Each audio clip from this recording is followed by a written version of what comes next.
Pues bienvenidos de nuevo a la Cueva de Pícaro. Vamos a seguir hablando de historia antigua, ¿vale? Bueno, en el episodio anterior vimos de historia estadio. Vimos cómo iban apareciendo las primeras civilizaciones en las cuencas de diversos ríos, ¿vale? Pues la civilización china en el río Amarillo, la civilización del Valle de Indo en el Valle de Indo, las civilizaciones del Próximo Oriente, de Mesopotamia, entre el Tigris y el Éufrates, y a la civilización egipcia en el valle del río Nilo, ¿vale?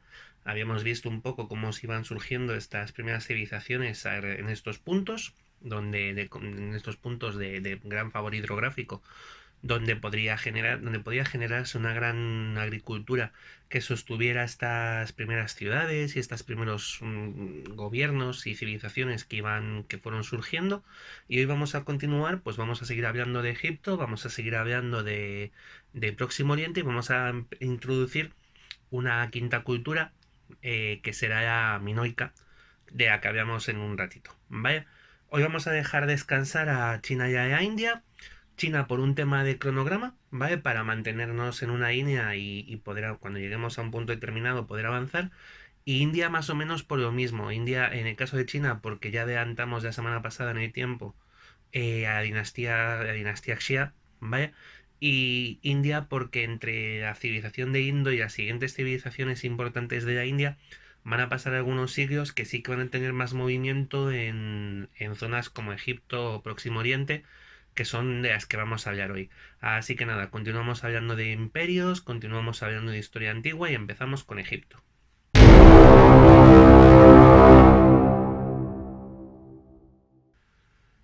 Vale, en Egipto habíamos visto cómo surgía la civilización egipcia de la antigua tierra llamada Kem, Tierra Negra, y que surgía debido a las inundaciones anuales del valle del Nilo, que provocaban, pues unas esas crecidas, provocaban que el Nilo se inundara gran parte del valle por el que transcurría, y al retirarse deja un fango que es muy rico en nutrientes y por lo tanto una auténtica bomba de fertilizante, ¿vale? De modo que las cosechas de Egipto, pues en su momento dieron de comer a gran parte de Europa, mucho más adelante, ¿vale? Ahora mismo tenían para ellos.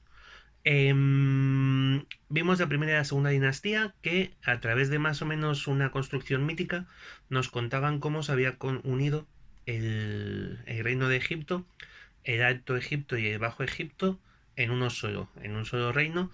Recordad siempre, Alto Egipto es la parte baja de Egipto, la parte del Nilo que se adentra en el continente africano, mientras que el Bajo Egipto va a ser el delta del Nilo, la desembocadura, ¿vale? Habíamos visto la primera y segunda dinastía y empezamos hoy con la tercera. La tercera dinastía comienza en el año 2700 a.C., ¿vale? Con el faraón Nefka.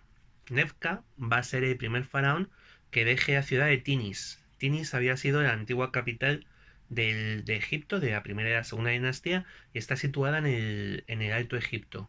Y lo que va a hacer Nefka, el fundador de esta tercera dinastía, es llevársela a una nueva capital. Va a cambiar la capitalidad, va a dejar Tinis atrás y se va a trasladar a Memphis. Memphis va a ser probablemente una de las ciudades más importantes, junto con Tebas, quizá, de toda la historia de Egipto. De los 3000 años de historia largos que tiene Egipto, Memphis va a ser una de sus grandes capitales históricas. Y lo que hace Nefka es poner su capital en un punto que se encuentra justo a mitad de camino entre el Alto y el Bajo Egipto, ¿vale? Va a dejar atrás esta centralización del Alto Egipto, de la capitalidad del Alto Egipto, y se va a desplazar hacia el norte, hacia Memphis, que se encuentra más o menos en el punto donde los brazos del Nilo empiezan ya a abrirse en el delta, ¿vale? Pues allí estaba Memphis. Y Nefka va a ser sucedido en su momento por uno de sus hijos, Yeser, conocido más por nosotros por su transcripción griega, que es Zoser, ¿vale? O Zoser. Y que va a ser el faraón más importante de la tercera dinastía. Que además va a ser el primer faraón de lo que vamos a llamar el Imperio Antiguo, ¿vale? La historia de Egipto se va a dividir en varios imperios y varios periodos intermedios, y con Yeser empieza empieza el Imperio Antiguo, ¿vale? Eh, Curiosamente, la persona más importante o la persona que va a dar solemnidad e importancia histórica al gobierno del emperador Yeser, del faraón Yeser, no va a ser el propio Yeser como tal, sino uno de, bueno, más o menos, sino uno de sus súbditos, ¿vale? Y es que en época de Yeser es la época de Imhotep. Y vamos a ver un poquito de Imhotep, que sí que merece la pena. Imhotep no, bueno, sí, aparte de ser el protagonista o la momia de todas, no es porque es yo, porque en todas las versiones de la momia sea este personaje, Imhotep, el verdadero Imhotep verdadero e histórico hasta donde nos podemos fiar, como siempre, de las fuentes, que ya os digo que en Egipto en muchos momentos se imitan a determinadas piedras con inscripciones y a las listas que hicieron algunos de los primeros griegos que llegaron a Egipto, ¿vale? Y que hicieron listados de reyes y demás. Con lo cual, bueno, vamos a vamos a tomar todo con filosofía, ¿vale? Imhotep es, y eso sí que parece ser seguro, es sobre todo el arquitecto de la primera pirámide, de la primera tumba pirámide de la historia de Egipto. Habría muchas después, como bien sabemos, muchas, pocas muy grandes, pero muchas más pequeñinas. Y la primera pirámide es la pirámide escalonada de Saqqara, ¿vale? Saqqara, como ya habíamos visto en el capítulo anterior, llevaba siglos siendo la zona de tumbas de los faraones de la primera y la segunda dinastía. Va a continuar en la tercera. Y en esta tercera dinastía, eh, pues la tumba de Zoser, la pirámide escalonada de Saqqara, será la primera pirámide como tal, ¿vale? Y es escalonada porque no es una pirámide de ángulos rectos, sino que Imhotep lo que hizo fue diseñar una pirámide a base de escalones en el que cada piso es un poco más pequeño que el anterior, ¿vale? Pero Imhotep no va a ser solo no va a ser solo arquitecto. Imhotep era sacerdote en Heliópolis, es una de las grandes ciudades sagradas de Egipto, la ciudad de Heliópolis, y aparte de ser arquitecto, va a ser consejero de rey, pues, uno de los grandes consejeros del monarca, de Yeser, ¿vale? Y va a ser médico. Se considera el padre de la medicina egipcia. Y como tanto, por lo tanto, casi podría ser el padre de toda la medicina occidental, ¿vale? Bueno, más o menos. Y de hecho, bueno, con el tiempo se diría que Imhotep fue ascendido a la divinidad, que era algo que solían hacer los egipcios e incluso los griegos lo asimilaron a uno de sus dioses, lo identificaron con Asclepios, ¿vale? Con el dios griego de la medicina. E Imhotep va a ser, pues eso, médico, el primer médico que conocemos de la historia de Egipto, consejero del faraón, va a ser astrónomo, va a ser astrólogo, va a ser, pues eso, va a ser podemos decir que es el primer hombre del Renacimiento, ¿vale? Porque va a ser un científico, eso también es el primer científico de la historia cuyo nombre conocemos. Y va a tocar varios palos, va a tocar pues como los hombres del Renacimiento, ¿no? Que conocían de arte, de matemáticas, bueno, pues tal. Pues así, pero mucho más atrás, ¿no? En el antiguo Egipto. Y este va a ser Imhotep. Y luego además, ya os digo, que es el protagonista de todas las películas de momias que se os ocurra ver, menos la de Tom Cruise, que es una mujer, la momia. En el resto, todas las momias son Imhotep. ¿Vale? Eh, Curioso, porque ellos dicen, es una de las primeras cosas que me chocó cuando fui a ver el cine, ellos hablan de Tebas, o como capital del imperio donde estaba Imhotep, cuando en los momentos de Imhotep era Memphis, que lo acabamos de decir, ¿vale? Pero bueno, será por errores históricos en la momia, que como no es una película de historia, sinceramente tampoco importan mucho. La peli como tal, a mí personalmente, la de Brendan Fraser, estoy hablando, me gustó bastante, me pareció muy divertida. Vale, bueno, pues Imhotep va a ser el primer constructor de pirámides como tal.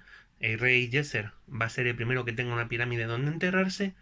Y bueno, aparte, en esta época de la tercera dinastía, Egipto va a empezar a expandirse. Va a colonizar Nubia, vaya al sur, siguiendo el Nilo hacia el sur, y el Sinaí. ¿vale? Que es esta zona, este desierto, una zona desértica, que se encuentra aproximadamente bueno, a día de hoy entre Israel y Egipto, ¿vale? Aunque, bueno, entre Palestina y Egipto, esta zona que ha sido problemática o conflictiva durante muchos años precisamente en este último siglo, por los conflictos entre Israel y Palestina. Cuando digo último siglo me refiero a la mitad del siglo XX para adelante, ¿vale? Pero que ya entonces era una zona de gran interés estratégico porque era el puente o el puente por tierra entre Próximo Oriente y Egipto, ¿vale? Pues a partir de esta época, la tercera dinastía, los egipcios van a dominar el Sinaí, Nubia, como he dicho, y bueno, finalmente en el año 2630, a la muerte del rey Uni, pues desaparecerá esta tercera dinastía, dando lugar a la cuarta dinastía. La cuarta dinastía aparecerá en el 2630 y se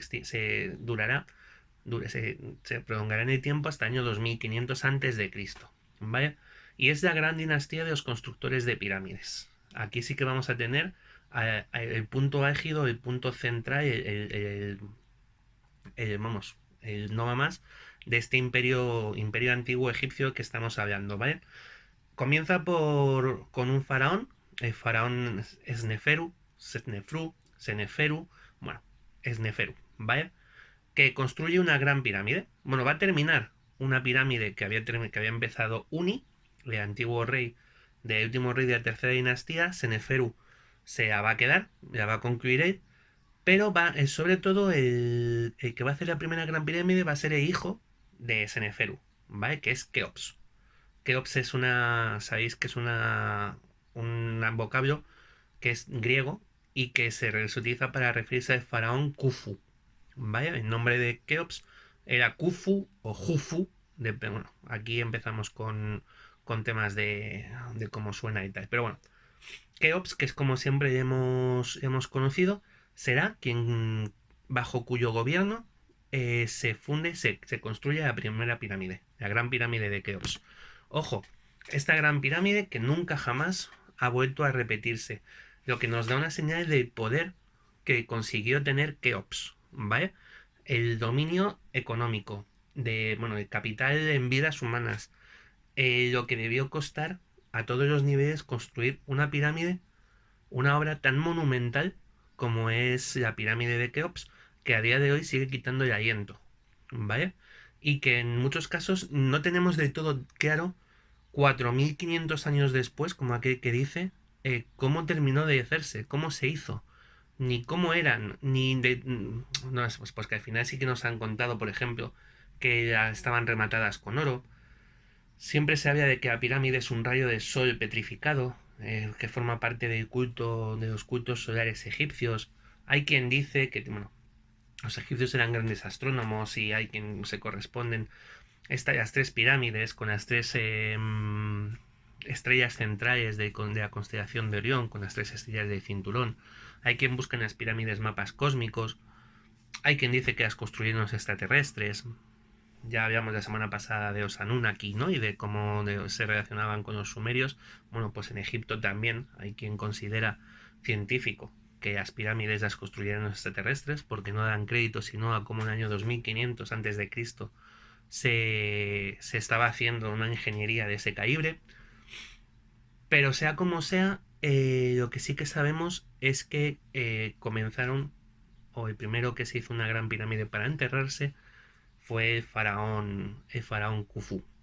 Y que tampoco debían tener mucho más misterio que propio de ser una tumba, porque una vez que se han abierto las pirámides, para decepción de todos los que nos imaginamos que dentro de las pirámides molan, es súper poco. O sea, tienen su cámara del faraón, donde está la tumba, su cámara de tesoro y poco más. O sea, no os imagináis un laberinto, no es un juego de ordenador, ¿vale? No dentro de una pirámide lo sentimos mucho, pero no que sepamos.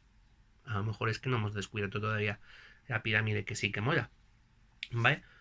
Pero bueno, Keops va a ser el faraón que construya la primera de las grandes pirámides y su estrella va a ser seguida por otros dos faraones, Kefren, que creo que si no recuerdo mal, es nieto de Keops, ¿vale? Y que va a ser el que haga la segunda de las pirámides, Esta pirámide engaña un poco porque parece más alta que la de Keops, pero es un truco óptico, porque lo que pasa es que está construida a más altura. Kefren aprovechó un alto en el terreno de la meseta de Giza, que es donde se encuentran, donde se han construido estas pirámides, donde Keops construyó la suya, y entonces la sensación que da es que es más alta que la de Keops, pero no es así. Y continuaría con el tercero de las grandes pirámides, que sería de Miquerinos, ¿vale? El faraón Menkaure, en griego Miquerinos, ¿vale? Que es la última de las grandes pirámides y además la más pequeñina. Lo que nos expresa, ¿qué nos expresa esto también? La pérdida de poder económico que había ido teniendo que tuvieron los sucesivos faraones después de Keops. De hecho, quizá es posible que las propias pirámides supusieran tal desgaste a la economía y no solo en oro, sino también en vidas, de los egipcios, de Egipto de la época, que fuera provocando que cada faraón fuera menos poderoso, bueno, sí, cada faraón fuera menos poderoso que el anterior. Y queda muy claro si nos fijamos en las pirámides de Keops y de Kefren, que Miquelinos no tenía los mismos recursos para hacerlas. Me refiero sobre todo a recursos económicos, y ya os digo, o en coste de vidas. Eh, Vamos a quedar en que no excursiones extraterrestres, que va a ser más chulo, ¿vale? ¿Qué vamos a encontrar aparte de esto, aparte de pirámides en esta época de Egipto?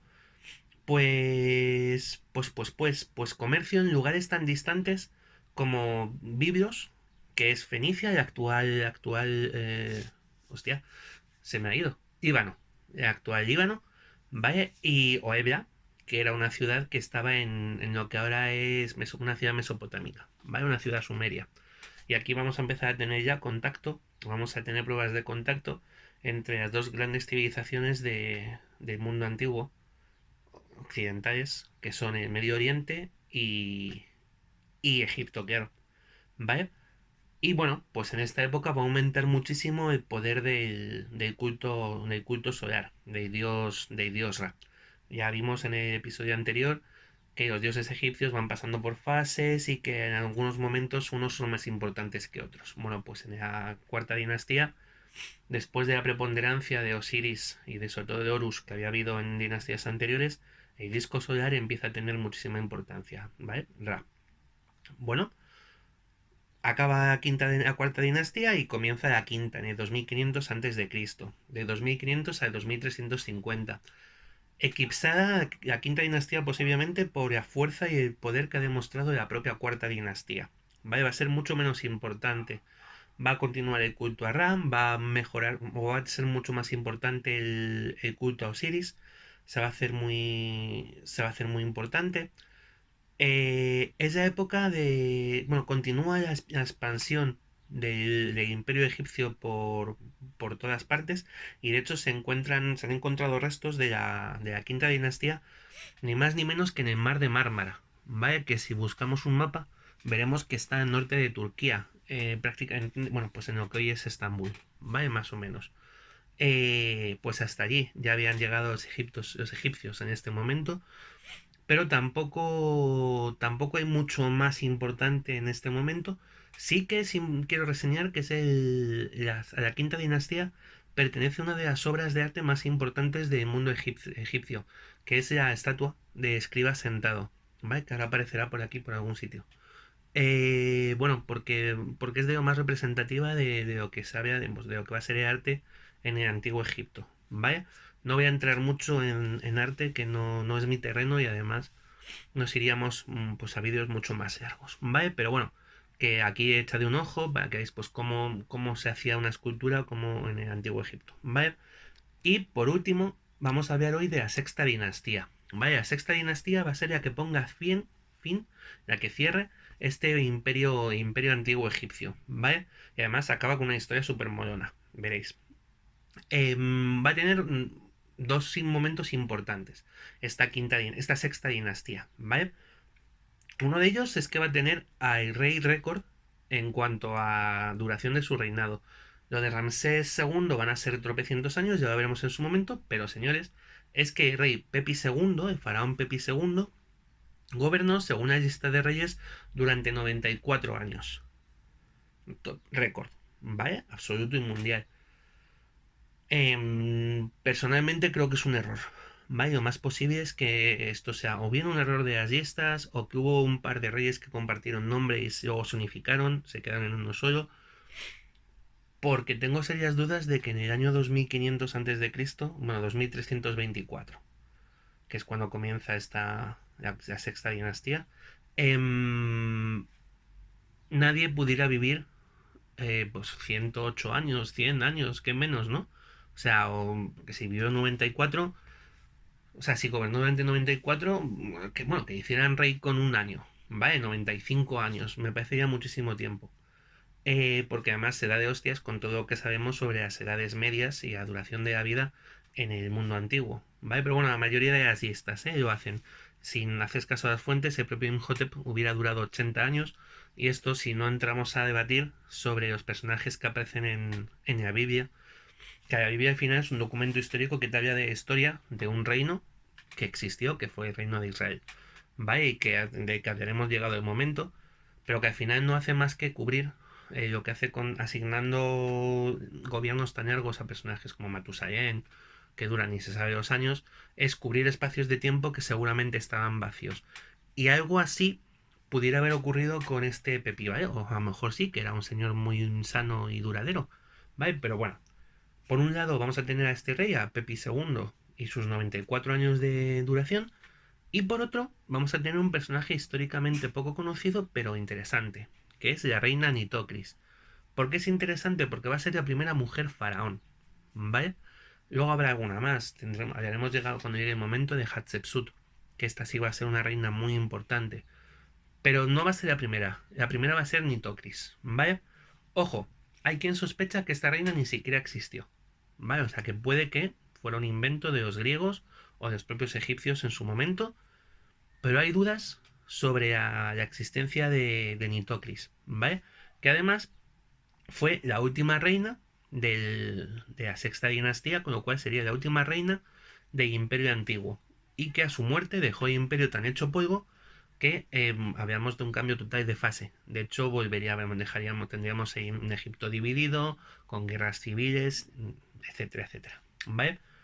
Pero la historia de Nitocris que mola, y que probablemente sea falsa, pero no dejes nunca que la realidad estropee una buena historia.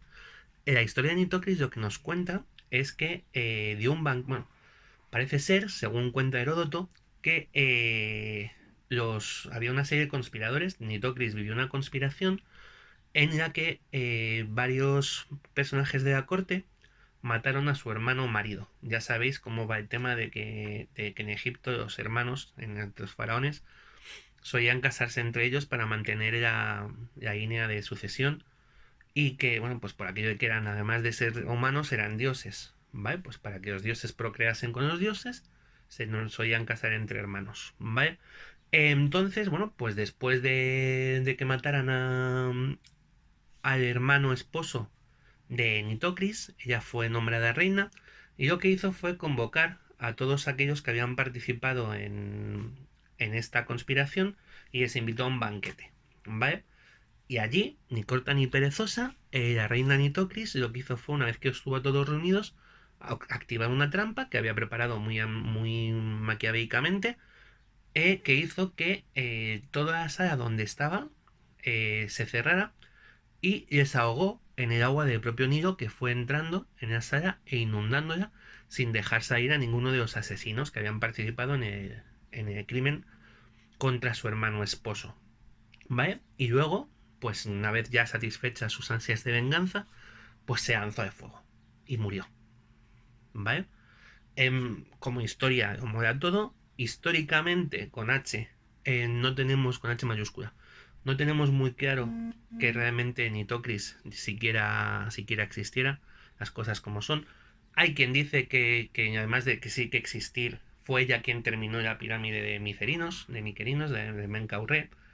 Y curiosamente, y esta es una de estas cosas que a mí me molan, Lovecraft la utilizó mucho, o el escritor H.P. Lovecraft utilizó a Nitocris en muchas de sus historias como faraona condenada un poco a una especie de maldición por ser seguidora del faraón negro, ¿vale? Que el faraón negro en la mitología Lovecraftiana es uno de los avatares de Nyarlathotep, ¿vale?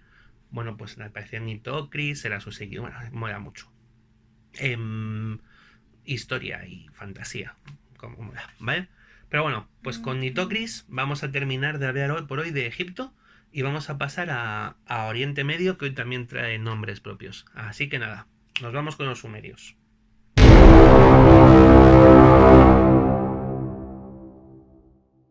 Bueno, vamos con los sumerios, o quizá hoy debíamos decir con los acadios, ¿vale? Ya que aquí vamos a tener uno de los muchos cambios poblacionales que nos vamos a encontrar en la zona de Próximo Oriente, ¿vale?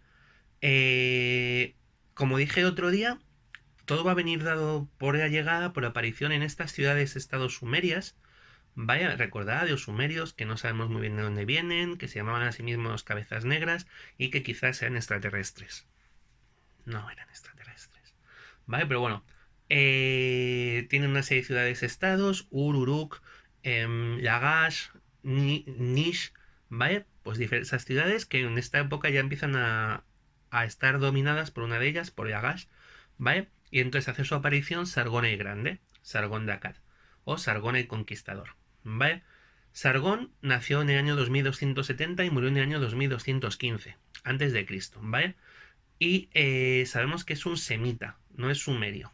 ¿Vale? Pues pertenece a un pueblo, a una ciudad, los acadios, que eran semitas. La historia de Sargón, al parecer, comienza cuando es copero, siendo el copero del rey de Kish. ¿Vale? Kish es una ciudad de Sumeria. Y siendo su copero, Sargón tuvo un sueño en el que veía el rey ahogado en sangre. ¿Vale? El rey se lo contó al rey. Esto es una historia muy típica de Próximo Oriente, ¿vale? Sirvientes que tienen sueños sobre reyes y que además al interpretar esos sueños, normalmente estos sirvientes terminan siendo personas importantes. Lo tenemos con Sargón, o lo tenemos, vamos a ver, por ejemplo, dentro de la Biblia, con José, que se va a convertir en uno de los favoritos del faraón cuando consigue interpretar los sueños de las vacas gordas y las vacas flacas. ¿Vale? Esto es, bueno, pues ya haremos lo mismo, llegado el momento. Pero el caso es que al rey de aquí se debió hacer gracia de lo justa el sueño que había tenido Sargón, porque decidió matar, ¿eh? ¿Vale? Y para matar, lo que hizo fue enviar a una ciudad vecina, Umma, con una tabilla en la que pedía al rey de Umma que matara al portador de esa tabilla. La historia ahí cambia un poco, se vuelve una extraña, no tenemos que ahora se borra, de hecho, no tenemos referencias, pero el caso es que cuando continúa, nos encontramos con Sargón ya convertido en rey, ¿vale? En rey de Kish, con lo cual el sueño pues se había hecho realidad, el sueño que había tenido. Y sabemos que en el año 2271 va a derrotar a, a las fuerzas de Uma en la batalla de Uruk, ¿vale? Con lo cual va a convertirse en la primera gran fuerza dentro de Mesopotamia, ¿vale? Eh, Sargón va a ser sobre todo un rey guerrero y lo que hace es cambiar la forma de la guerra, el propio estilo bélico pues de momento, ¿vale? Va a comenzar a utilizar arqueros para ataque a distancia, va a utilizar carros para perseguir a los enemigos, va a tener grupos de exploradores para evitar emboscadas.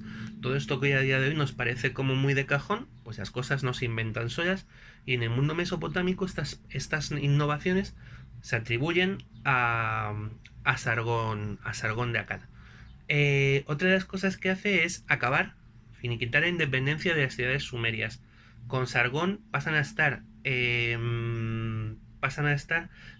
absorbidas bajo un imperio único, donde manda él, y estas ciudades dejan de tener independencia, ¿vale? Y además va a establecer una sucesión dinástica, es decir, no va a devolver a estas ciudades su independencia cuando él muera, sino que va a dejar dicho y va a dejar preparado que a su muerte sean sus hijos, sus hermanos, su familia, quien continúe gobernando en Mesopotamia, ¿vale? Tuvo varios hijos, varios hijos, ¿vale? Tuvo varios hijos, y va a hacer algo que se mantendrá durante prácticamente toda la historia, cuando llega a un pueblo y conquista a otro, que es mantener al pueblo conquistado en funciones que conocen, ¿no? Hay dos funcionarios que van a continuar su cargo durante el gobierno de Sargón, altos funcionarios sumerios, en este caso, ¿vale? Bueno, pues va a tener muchos hijos, varios de ellos, algunos, por ejemplo, va a ser sucedido por uno de sus hijos, Rimush. Una de sus hijas, Engeduana, fue una famosa poetisa, como Maricielo, la hija de Andrés Pajares, que fue poetisa en su momento. Y bueno, pues después de, bueno, pues a la muerte de Sargón, llegó al trono Rimush, intentó continuar con la labor de su padre, pero se fue de las manos. Y en unos 9 años fue asesinado. ¿Vale? Rimush fue asesinado en una revuelta palaciega. Sería sucedido a su vez por su hermano Manishutushu, ¿vale? Pero no cambiarían las cosas. Hasta que finalmente sería uno de los nietos de Sargón, Naram-Sin, el que consiguiera y que se convirtiera en el siguiente rey importante de Sumeria. ¿Vale? Bueno, de este periodo acadio sumerio. ¿Vale? Naram-Sin, nieto de Sargón, lo que va a hacer es barrer a los rebeldes de Mesopotamia. Les va a derrotar y como se quedó con ganas de más, pues siguió para adelante dando hostias. ¿Vale? No se conformó con lo que tenía allí cerca y pues se acercó al Mediterráneo, se enfrentó con Egipto, les quitó el Sinaí, que hemos visto, acabamos de comentar hace un ratín, que había sido conquistado por la cuarta dinastía. Bueno, pues llegó Naram-Sin y se la quitó. Naram-Sin, además, tío, pues en su, pues diciendo, si es que lo modo todo, se nombró Dios, ¿vale? Y nos dejó como muestra una de las grandes obras de la escritura y de la bueno, escultura babilónica, vamos a llamarlo así, escultura mesopotámica, que es la Estela de Naram-Sin, que cuenta toda esta historia, ¿no? Cómo derrota a los rebeldes, cómo vence a Egipto, ¿vale? Va a continuar centrando poder. Naram-Sin va a ser un tío muy tiránico, muy, muy autoritario. Pero, al parecer, en algún momento insultó a los dioses, ¿vale? Porque, ¿qué hizo? Robar unas estatuas del dios Enlil, que es uno de los dioses importantes del panteón sumerio. Y entonces, el dios Enlil, como no se andaba por las ramas, lo que hizo fue enviar a los Gutis a destruir el reino de Akkad. ¿Vale? A ver, por partes. Históricamente, para cuando esto ocurre, Naram-Sin ya estaba muerto. ¿Vale? Serán los hijos de Naram-Sin, los descendientes de Naram-Sin, lo que tengan que hacer enfrente a los Gutis. ¿Y quiénes son los Gutis? Pues no son Guti, ¿vale? No son Guti, no el Guti que conocemos. No, descartado. ¿Vale? Los Gutis es el nombre que recibe un pueblo de los Montes Zagros, ¿vale? Al norte de Mesopotamia, y que irrumpió bruscamente, aproximadamente después del reinado de Naram-Sin, en, en Mesopotamia, destruyendo, barriendo la capital de los acadios, Agadé, ¿vale? Pero destruyendo hasta el punto de que no sabemos ni dónde está. O sea, fijaos si se han hecho prospecciones arqueológicas y excavaciones en la zona que es pues la cuna de la cultura prácticamente, ¿no? De una de las primeras civilizaciones, donde está todo excavado y todo trabajado. Bueno, pues Agadez seguimos sin saber dónde está. Eh, Probablemente, y este enfrentamiento también, visto lo que sabemos de Naram-Sin, es que probablemente intentara expandir también su territorio hacia las zonas de los Gutis o estocar a los huevos de alguna manera, que escabreó tanto que terminaron bajando de sus montañas y arrasando el imperio acadio, pero arrasándolo hasta que no quedó nada de él. ¿Vale? Sí que permitieron en contra, en cambio, la reconstrucción de las ciudades sumerias, ¿vale? Con lo cual entramos en un nuevo momento en el que estas ciudades vuelven a ser independientes. Volvemos a tener gobiernos propios en las ciudades, además, que van a ser las de siempre.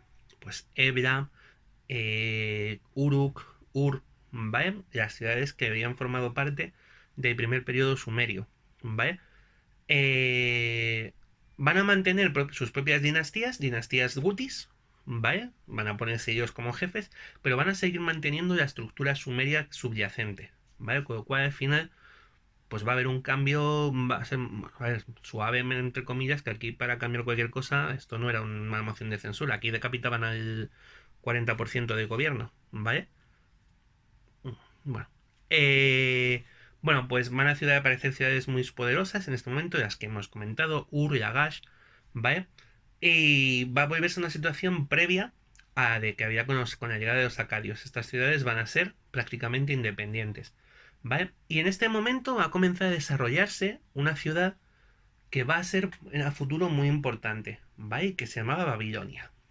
Y con esto vamos a terminar también por hoy con el Próximo Oriente, ¿vale? Y nos vamos a Creta.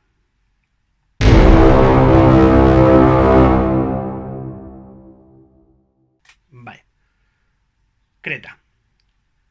Bueno, la civilización cretense va a recibir el nombre de civilización, la vamos a conocer como civilización minoica. Y el nombre de minoica viene de Minos, como ya habréis imaginado. Minos va a ser el gobernante mítico de Creta, ¿vale? Pues en todos los mitos griegos, siempre que se habla de Creta se habla de Minos, ¿vale? ¿Quién es este Minos? Os cuento un poquito, ¿vale? Bueno, pues Minos va a tener dos funciones importantes en la mitología griega. Una de ellas, y la más buenista, es la de que es uno de los reyes que están en el infierno, uno de los tres jueces que gobiernan el paso al infierno, que deciden a dónde va cada alma. ¿Vale? Existen tres jueces: Minos, Radamantis y Éaco. Son los tres jueces que van a decidir dónde va cada alma, ¿vale? Y Minos es uno de ellos, porque fue un gran rey, da y Pascua, y los dioses decidieron hacer juez de los muertos, ¿vale? Pero Minos va a ser también un rey muy importante, un nombre muy importante en la mitología griega más de acción, ¿vale? La que mola, esta que como que nos gusta, ¿vale? Que es retorcida porque nadie es tan creador de historias, nadie ha sido capaz nunca en la historia, ningún pueblo. Mira que los vikingos molan, pero no. De crear tales historias como las que los griegos dieron o formaron para sus mitos, ¿vale? Ya hablaremos de eso, ¿vale? Pero bueno, como protogriegos o como primera civilización griega, Minos fue rey, era rey de Creta, y en un momento pues eso, de subidón, le dijo a Poseidón, prometió a Dios Poseidón que lo primero que apareciera del mar se lo sacrificaría. Poseidón, que era un dios listorro, era el dios del mar, e hizo que saliera del mar uno de sus animales favoritos, un toro. ¿Vale? Y el toro era tan impresionante y tan que a mí no se dio cosa matarlo, con lo cual pues se deshizo de su juramento y no cumplió. ¿Qué pasa cuando te deshaces de un juramento de un dios griego? Cuando no le haces caso, no le obedeces, pues normalmente que te mata, te tortura, te arranca la piel y se da de comer a tus hijos. Bueno, pues eran muy creativos. Y siendo muy creativos, lo que hizo Poseidón, en un arranque de furia contra Minos, fue hacer que su esposa, la reina Pasífae, o Pasífae, se enamorara del toro. ¿Vale? Bueno, pues nada. Y aquí empieza, ya os digo, la parte de bestialismo. Que por si esto no fuera suficientemente raro, lo que hizo Minos fue crear un invento, como una forma de vaca, para que su mujer se metiera dentro y pudiera yacer, por decirlo bonito, con el toro. Boom. ¿Vale? Pero no boom, sino que es que encima Pasífae se quedó embarazada del toro y tuvo un hijo. Un hijo horrendo, horrible, evidentemente. Mitad hombre, mitad toro. Y ese Minotauro, que era monstruoso y comía carne humana y bueno, pues las cosas horribles que tiene que hacer un minotauro, un monstruo. Así que lo que hizo Minos fue traer al mejor constructor de toda Grecia, que era Dédalo, a Creta para que construyera un laberinto donde encerrara al Minotauro. Vaya, Dédalo construyó el laberinto, pero a Minos le daba cosica que una vez que se marchara de la isla, lo traicionara, revelara dónde estaba, pues lo que había, cómo se llegaba al centro del laberinto, etcétera, etcétera, etcétera. ¿Vale? Entonces encerró a Dédalo y a su hijo y ayudante Ícaro, los encerró en Creta. ¿Qué consiguió con eso? Bueno, pues que Dédalo e Ícaro estuvieran allí cuando llegara mucho más tarde Teseo a luchar contra el Minotauro y tal, y matar al Minotauro. Y entonces Minos se cabreó mucho porque pensó que Dédalo podía haber tenido algo que ver con que Teseo hubiera resuelto el laberinto, ¿no? Bueno, pues decidió escapar y lo que hizo Dédalo e Ícaro fueron crear unas alas para poder salir volando. Entonces, con cera y plumas se hicieron unas alas que funcionaban, porque Dédalo es la leche, ¿vale?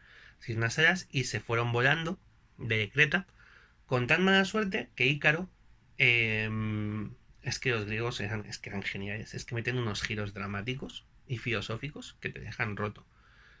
Ícaro decidió continuar volando hacia el sol, porque quería volar más y más alto y más alto y más alto. ¿Qué ocurrió? Que las plumas de las alas se empezaron a despegar porque estaban hechas pegadas, lo que os he dicho, con cera, ¿no? Entonces, claro, con el calor la cera se deshizo, las plumas se volaron, Ícaro se quedó sin alas y se pegó una hostia de muerte.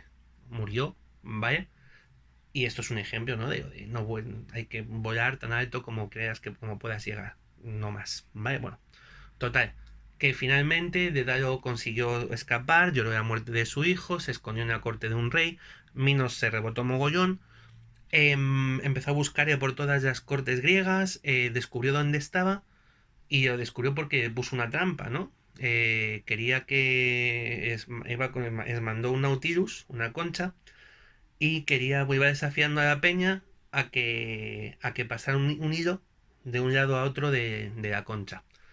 Nadie sabía, nadie era capaz, hasta que llegó Dédalo, que era muy listo pero muy monger, y entonces picó. Puso a una hormiga con un hilo a pasar por el interior del Nautilus, y cuando lo consiguió, Minos dijo, tú eres Dédalo. Y efectivamente era Dédalo.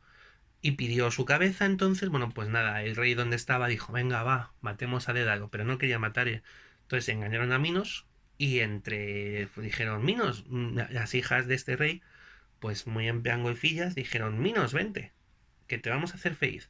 E iban a bañar, ¿vale? Y ahí se reunieron las hijas, metieron a Minos en el baño y acuchillaron, le mataron. Y ahí murió Minos. Y de ahí pues se iría, supongo, a juzgar las almas de los muertos que iban al infierno. A ver, hay dudas, ¿vale? Porque se plantea como incluso la existencia de dos Minos mitológicos, un Minos bueno y este Minos malo. En fin, vamos a ver. Al final, lo que os he contado es de dónde viene el nombre de la cultura minoica, ¿vale? De que este Minos va a ser el rey principal, fue el rey más conocido de Creta, de la Creta mitológica, y que además uno de los elementos más reconocidos de la arqueología minoica va a ser el palacio de Knossos, que bueno, ya hablaremos de él el próximo día, y que era tan grande que se podía pensar que podía ser la raíz de ese laberinto. Por cierto, curiosamente, la palabra laberinto viene de un término griego que es labris, que es el nombre de un hacha de dos hojas, ¿vale? Con dos cabezas, y que parece que tiene algo que ver con un rito de matar al rey, ¿vale? Pero no, bueno, ya hablaremos de esto si consigo aclararme con ello, ¿vale? Total, esto es el nombre de por qué llamamos civilización minoica. Situación, Creta. Creta es una isla que está en el Mediterráneo oriental. Ocupa un puesto privilegiado para el comercio entre África, Asia y Europa, ¿vale? Es una isla pequeña, ojo, no es una gran isla.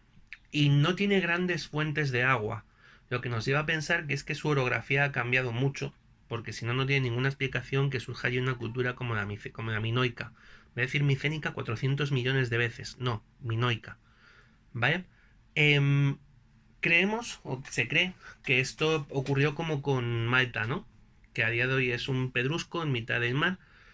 Y es que se hizo una gran deforestación de las islas, de estas islas mediterráneas, mucho más adelante de lo que estamos hablando en los tiempos en que pertenecieron a Venecia y sacaban de ellas madera para los barcos, ¿vale? Con lo cual se cree que antes de esta deforestación veneciana sí que debió haber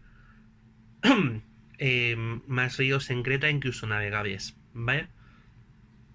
La civilización minoica antigua surge entre 3100 y 2100 a.C., coincidiendo más o menos con estos momentos, por eso la incluimos hoy, pues con estas dinastías egipcias que hemos hablado hoy, con la llegada de los gutis a Oriente Medio, ¿vale?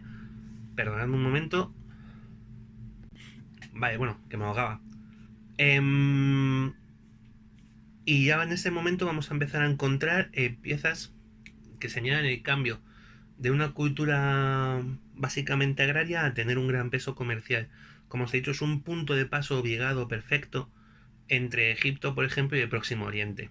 A partir de 2700 a.C. vamos a encontrar pues rasgos de una gran industria alfarera, metalúrgica, eh, cobre, van a traer estaño, porque estaño en Creta no hay, entonces lo van a importar para poder hacer bronce, ¿vale? Y las construcciones que tenemos de estos tiempos no son todavía los grandes palacios de los que hablaremos en el próximo capítulo, pero son sobre todo tumbas, ¿vale? Algunas con forma de cúpula. Tienen su propia escritura, y esto molaría si entendiéramos lo que nos dicen, ¿vale? Pero con la escritura cretense hay un problema en dos de sus fases. La jeroglífica y la subsiguiente, el lineal A, que se llaman, que es que sabemos que están ahí, pero no sabemos lo que nos dicen, ¿vale? No lo entendemos. Sí que tenemos un ejemplo de la escritura jeroglífica minoica en el disco de Festos, ¿vale? Que tiene un nombre súper molón, por cierto. Es una de las ciudades o de las futuras ciudades cretenses, Festos, ¿vale? Pero no sabemos qué dice, ni qué quiere decir, ni qué nos cuentan, ¿vale? Con lo cual hay una parte de la historia de Creta que sigue perteneciendo a oscuras porque no hemos descifrado todavía sus idiomas, sus lenguas, ¿vale? Con lo cual sabemos pocas cosas, sabemos que estaban ahí y poco más. Y bueno, que adoraban a una diosa de la fertilidad con serpientes alrededor. Y bueno, es un culto que es importante, se relaciona en parte con una especie de madre todopoderosa, universal, de la fertilidad, que es una diosa que se aparece en varios lugares del Mediterráneo en diferentes tiempos, que van a beber unas de otras, pues desde a Venus de Düsseldorf, que tenemos, que está en el Vaticano, creo, que es una estatua de la prehistoria y que se supone que se representa a una diosa madre, que va pasando por Isis, por la futura Cibeles, Demeter, ¿vale? Y grandes diosas de agricultura, sobre todo, ¿vale? Y en Creta también se va a adorar a esta diosa y parece haber pruebas de adoración a un dios solar que incluso podría llamarse Minos, aunque también se parece que ser que Minos significa rey, porque tiene relación, hay mucho parecido entre Minos, Menes, que recordad que Menes era uno de los primeros reyes de Egipto. Bueno, total, que hay un poco de confusión, pero es que no tenemos muchos más datos para resolverla, ¿vale? Y hoy terminamos, que llevamos casi una hora. Así a lo tonto y hemos hablado de tres cosillas, ¿vale? En fin, la semana que viene, si Dios quiere, seguiremos con Egipto, hablaremos de nuevas dinastías, hablaremos de Hammurabi, de Babilonia, hablaremos de la dinastía Shang en China y seguiremos hablando de Creta, ¿vale?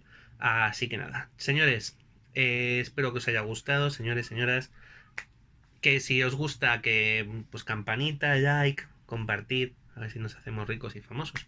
Y que ya estamos volviendo a poder quedar para hacer juego, bueno, para jugar de momento no, pero para hacer algunas cosillas de juegos, así que parece ser que vamos volviendo a la normalidad. Sed buenos.